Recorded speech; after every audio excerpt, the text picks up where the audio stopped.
Go ahead, guys. All right, what have we here? It looks like we're underway for our first match. This is Empty Sky and my friend LuberTube Jonahue. Yes. So what do you think their plan should be in this? I feel like DDD is going to be the one taking stocks, and Snake is going to play his infamous trap style and probably try to cut off parts of the stage with his mines like that. Well, what I've learned from talking to Rando and Sheldon is they don't really know how to play teams too well. So their best strategy, and it seems that's what they're doing, is just kind of doing 2 1v1s. They are solid players by themselves. Sheldon, of course, having really good fundamentals, and Rando with his really good spacing. Rando has like the weirdest playstyle. His tag suits him perfectly. He's just random. You saw him suicide random. He just goes and does stuff because it's funny. You never know. His controller could blow up at any moment. He could blow up at any moment. He might. I don't know. He did drink a lot of Gatorade earlier. He said he needed electrolytes. I told him to play Pikachu. All right, so I was really excited. I was hoping that Borp would show up to see these 2 techless wonders. Yeah, they really are. Fight each other and see how it goes. But it'd be a very interesting match. Oh wow, that double kill, seppuku, double seppuku. They're actually down a stock now. Surprisingly, they played this team very first game of the bracket, and I think it was a Pikachu Kirby for one game and a Pikachu Roy for the other. And they pretty much didn't have a chance of winning, it seemed. They got like 3 and 4 stock each time, but they're doing a pretty good job now with these melee top tiers. They don't necessarily mimic Borp so much as they just do their own thing. It's like they don't focus on tech or any sort of specific shit. They just play solid. They focus on good fundamentals mostly.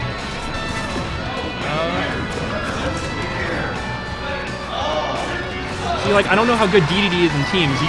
He can recover forever, so I guess that's really good. And he could just throw out hitboxes. As far as the stage goes, it's probably a good pick. It definitely does help Snake a lot because it's a pretty low ceiling.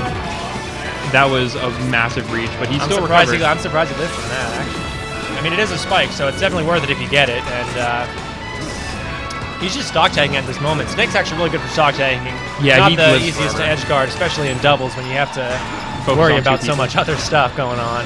Yeah, it's he's definitely gonna have to take that stock from him. DDD also has a really, really strong edge guarding game, so that would probably be really good in doubles. You can just take stocks for no reason as long as you catch your opponent. Yes.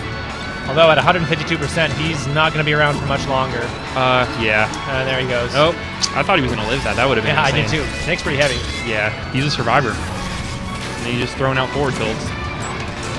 So this is losers semis. Winner of this match goes on to play Bambi and I. And that will be a losers. There it was. No, this is losers quarters. And then losers semis between me and Bambi, and the team that wins this. And then we go against you and Jesus. Yeah, we do go against if you win. Yeah, that's a good way. That's a good way of putting it. The green team, they're very aware. There's purpose to their actions like that. Insane forward smash. He got me with that a few times in our set. Surprisingly difficult to deal with in doubles. You never know. You could just get run in, hit into it or something. He doesn't like tripping it. He doesn't like DDD's dash attack. It reminds him of Brawl. He told me this himself. Yeah, he said, okay, I don't like DDD's dash attack. It reminds me of Brawl. It's pretty powerful.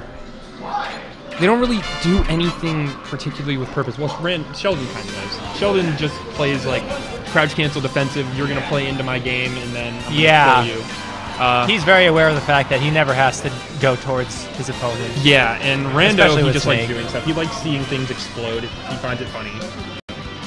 Yeah. I'm thinking they would want a bigger stage. They're going against, what are they going against? Like Sheik Fox? Well, they haven't decided yet.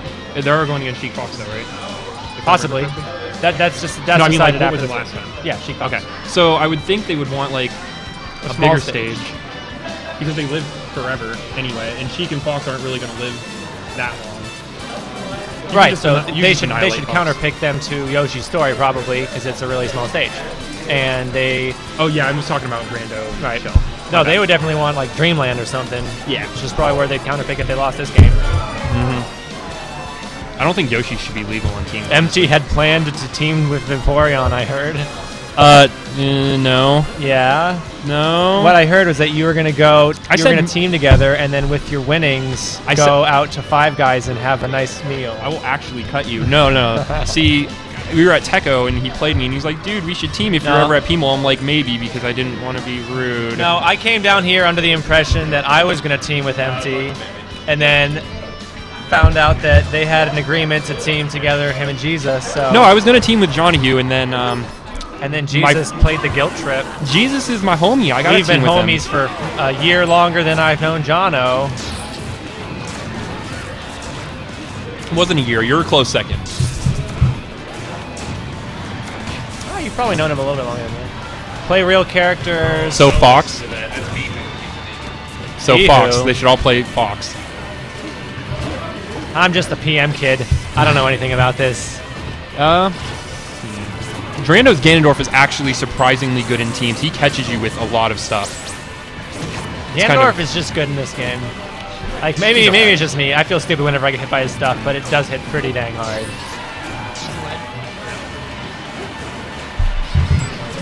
You have to really respect his moves in ways you don't think. I always like try to beat him out, but they just...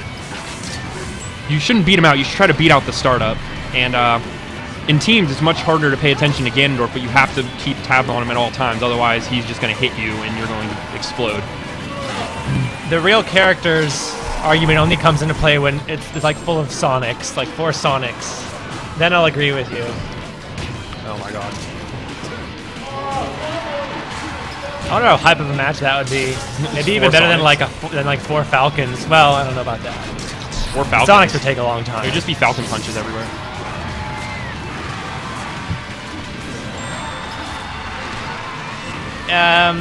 I don't agree with this stage pick. I didn't notice it until now. This is a bad stage. Oh, he went Ganondorf. Well, Ganondorf is terrible on this stage. I don't know why he went Ganondorf. Well, maybe in singles when you can just keep him out. Because he doesn't have platforms to do stuff on, but... He can't trap you on platforms at all, like... I know, yeah, that's... But in doubles, it's like, I don't know. I would have picked a smaller stage. Yeah. Then he could have just gone Ganondorf. But then he's not playing Pikachu anymore, so he's playing Sheik, and... I mean, he's not playing Fox anymore. Oh, yeah. Fox is good on... I'm not, like, sure how character stage preference changes with teams. I don't think Pikachu's not that good in PM. I mean, granted, the spread, compared to Melee, the spread in PM as far as, like, top tier and bottom tier go is, like, really small. Like... Granted, there's a lot of broken tactics and everything in Project M, but as far as like top tier and bottom tier, they're not that far apart. The gap is Pikachu is still like bottom 5, bottom 10. Yeah. Well, he can do stuff. He has a lot of potential, but I think the gap. Someone said, I think it may have been Bean Wolf. He said like between Melee, Ganon, and Fox. Like that sounds fair to me. Yeah, and that's not that bad of a spread. You got like top tier to mid B or something. Broken tactics, like just things that shouldn't work. Like currently, Rob's if you boost his if you use his boost and you fair someone's shield, it's like +1 or +2 or +3 on shield, and you can jab and it's completely safe. So Rob is pretty dumb at this point. I wouldn't use the word broken because broken like implies that it breaks gameplay and it just like do it over and over again. It like tears the game apart. Like for example, I don't know. I think Sonic's broken. I think Sonic is broken design. He has the potential to be the best character in the game just because he has a 4.0 run speed. Okay, so and an 11 frame dash dance window. Like he can just never do anything that is important. And just a common misconception is that the term broken and the term overpowered mean the same thing. That's not necessarily the case. All because something is broken doesn't mean it's good. Right. Sonic isn't necessarily overpowered. Sure, he can lose to like projectiles, whatever. But still. Baby.